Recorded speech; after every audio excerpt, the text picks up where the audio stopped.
Hello, and welcome to the first episode of Bite-Sized Law of Attraction.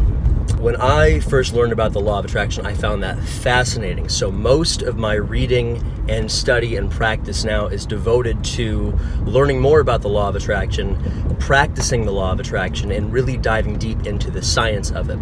So the purpose of these videos is to discuss law of attraction topics as I read through them, and hopefully it can help both of us practice these things throughout the day. So I'm going to assume we've seen The Secret or have at least heard the term law of attraction before and are vaguely familiar with what it is, meaning the thoughts that we think bring those things about to us in our daily life, and that is true. This video is going to be an introduction to the law of attraction as I understand it, what it is and what it is not.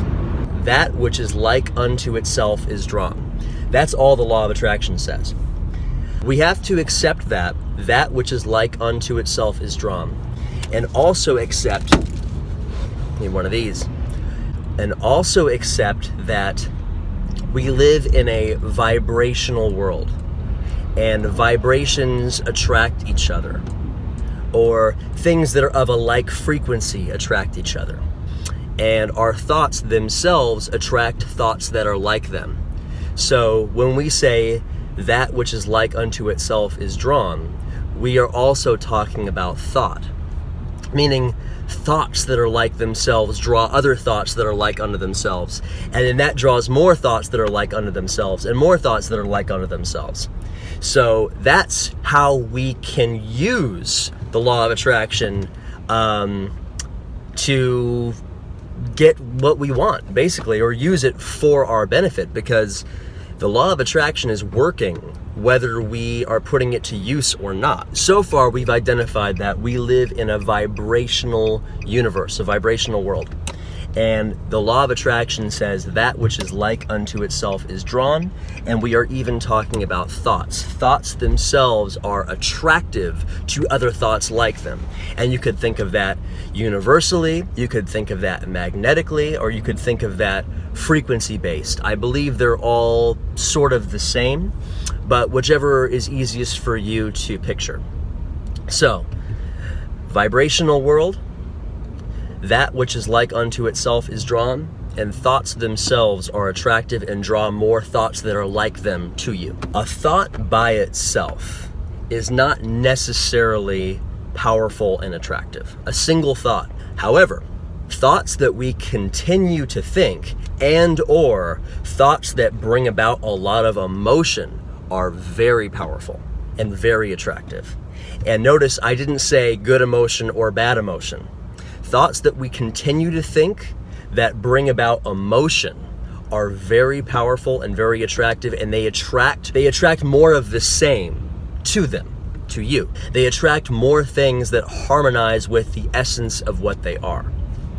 So this is the big portion that I missed when I saw The Secret for the first time. Feeling is actually one of the most important things. The way you feel is literally your point of attraction. So you're not necessarily attracting what you're thinking about, but you are attracting what you are thinking and feeling about.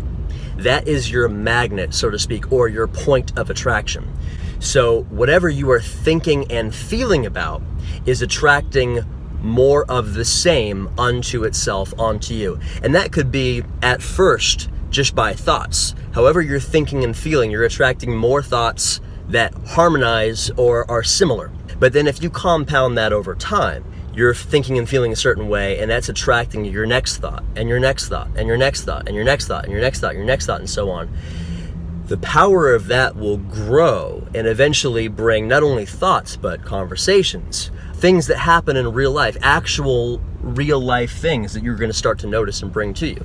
And that is brought about through feeling. Whatever you're thinking about and feeling about, you are going to attract more of the same and bring it unto you, and it's going to show up. Now, this is also super important. The universe only speaks inclusion, meaning things are not brought about by thinking about their opposites, right? So whatever you're thinking and feeling about, whatever your focus is on, you bring to you. The universe does not speak English, certainly, and it does not say, I want this, but whatever you are putting your focus on, you are attracting more to you. You are inviting it into your experience. The universe only speaks inclusion.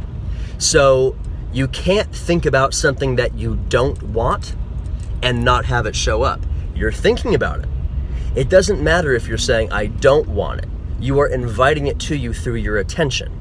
Now, every subject is really two subjects. So if you're thinking about something you don't want and it keeps showing up, the simple solution is not to push against it, not to try not to think about it. Think about the opposite. Think about what you do want. If you're thinking about something that you don't want, you're including that because your focus is on it. This is supposed to be bite-sized videos, but this is a huge topic, and I'm gonna do my best to break it down in a way that's practical so that you and I can practice these kind of things throughout our day. Everything I've covered so far, I'm going to talk about through an example, and because it's Valentine's Day, let's use love as an example. Okay, so let's say you are vaguely aware of the law of attraction, or you just saw The Secret, and because it's Valentine's Day, you figure out that your desire right now is to have a romantic relationship, and you don't have one. You're single and you want a romantic relationship. Okay, well, step one, you've already done. You've identified that which you want.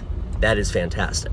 Now, step two, and this is super important. Every book I've read on the law of attraction by lots of different authors through lots of different themes, either more flowery and woo-woo and feel-good or the science-based theme of it, all of those books, the whole spectrum, always say you have to practice already having it. Already having it. Super important. So you've identified that you want a romantic relationship. Step two is you have to put yourself in a feeling place of already having it. And I'm going to explain why. But you close your eyes, you picture having the romantic relationship that you want. And you want to be specific enough that it feels good, but not too specific that your conscious mind, your already trained mind gets in the way and starts to go, well, it could work this way, but not this way. Get your conscious mind and your already trained ideas, get those out of the way. Because if you want to attract something different, you have to get out of your own way and put yourself on a different frequency. Close your eyes and picture having the romantic relationship that you want. Let it feel good. Picture yourself already having it. What you're doing when you do this is you are forcing yourself into a different frequency, meaning you are putting yourself in a feeling place and changing your point of attraction to attract more of the same. You have to think of yourself and your thoughts as a magnet. You are bringing more of the essence of whatever you're thinking and feeling onto you. That's why you have to picture yourself and practice the feeling of having it now, having the result that you want now, because you are shifting yourself into the frequency of being able to receive those things. No one is saying this is easy. This is not easy to do, but you have to do it to get what you want. So now you've put yourself in a feeling place of having it already, and you're letting that feel good. So those good feelings and those good feeling thoughts are going out frequency-wise, magnetically-wise, or universally, however you want to think about it. I think it's all the same, and attracting more of the same back to you. When you do that, you are putting yourself on the frequency of actually being able to receive thoughts, ideas, and eventually circumstances, people, and inspiration that harmonize with the way that you're feeling now. A lot of the times the reasons that we don't get what we want is because our point of attraction, our feeling place, is focused on not having it, right? Because that's easier. It's easy to look around and notice what we don't have. So the thoughts that we are able to receive, the ideas, the thoughts, and then eventually the circumstances, the people, the inspiration, is just more of the same. So now you go throughout your day and you are letting that already having it feel good. Different ideas are coming to you now that you were not able to receive before. You start to notice couples holding hands, especially today, it's Valentine's Day. You start to notice flowers. You start to notice all these things even more. But what's really important is that you're still letting it feel good. You're letting those things enhance the desire that you want. You see someone giving somebody flowers, and you close your eyes and you smile and you think, I can't wait to meet the person that I'm desiring who's gonna bring me flowers, or that I can give flowers to. And how great is that gonna feel when I can do it? Now, here's another example, and this is the tricky thing about the thoughts you think about and the feeling place, the feeling point of attraction in which you're communicating to the universe, frequency, magnetically, however you wanna think about it, whatever doesn't turn you off and you go, ugh, that's so dumb. What a douche this guy is. Okay, here's an example. Two people, both desiring to attract a romantic relationship to them today on Valentine's Day. Both of those two people are going out to dinner tonight with a couple friend of theirs, so they're both gonna be the third wheel, okay? Person number one goes out to dinner with their couple friend, and their couple friends are super kissy and lovey-dovey and gushy. And person number one is across the table noticing that stuff, but they're noticing how lovely that is and how great that it is that these two people found each other. And it makes them feel good because they're thinking, man, yes, I'm saying yes to that. I'm putting my attention on it. I'm putting my focus on it. I'm saying yes to it. They're letting it feel good. They're saying, I can't wait to have that. Or, yes, this is what I want with my partner. This kind of thing. Or maybe even, man, I can't wait to have a partner like this, but that's a little too PDA for me. Yeah, PDA. Maybe you're picturing, I can't wait to have my partner sitting here and we'll make jokes about how over the top these people are, but it's still coming from a good feeling place. You're still seeing that and saying yes to it, and it's enhancing your desire and your vibration and your magnetic asking or output, however you want to look at it, that is going to call that onto you. You're saying, yes, I love this, good for these people, I can't wait to have it, and you are enhancing your vibration, asking for that which you desire. That's person number one. Person number two wants a romantic relationship. They go out to dinner with a couple friend of theirs tonight, and the couple friends are being super lovey-dovey, gushy, over the top. And person number two sees that and starts to feel lonely. They start to feel really like a third wheel. They start to maybe worry that it's not going to happen for them. Watching their couple friend makes them feel even lonelier than they did before. And they're still thinking about a romantic relationship. In their mind, they probably still think that they are asking the universe for a romantic relationship. But they're not.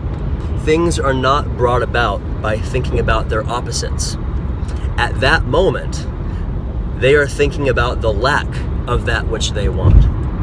And if they even took a moment to think about it and feel about it, those good feelings that they had earlier in the day when they pictured that romantic relationship, those good feelings are now gone. When they're worrying and thinking about not having it and saying, oh, this law of attraction stuff doesn't work, and oh, this is stupid, and oh, I'm alone, and then you start to panic and get inspiration that flows along those ideas, saying, oh, maybe I should just go on a dating app again. I mean, I hated it the first 4 or 5 times, but maybe the 6th time will be better. None of those ideas, none of what you're doing right now feels good. And it's because it's not in alignment, if you will, with your desire. You are focusing on the lack of what you desire. Therefore, that is your feeling place. That is now your point of attraction. You are thinking about a romantic relationship, but what you're feeling is the lack of it. And the way you are feeling is literally your point of attraction. So the only thing that can come to you, even though you think you're thinking about a romantic relationship, you think you're using the law of attraction, but the only thing that can be attracted to you is more that is like unto itself, more of the same, more of what you are already thinking and feeling. So, the only thoughts, ideas, inspiration, and eventually circumstances that will come to you are going to match the way that you're feeling. When the way that you're feeling is lack, loneliness, worry. See how that works? This was a long video because this was the intro to the law of attraction, which is a very complicated subject. And the next videos will be a little more encapsulated with very particular ideas. But this has been Bite-Sized Law of Attraction in the car. Thank you so much for watching. Have a beautiful day.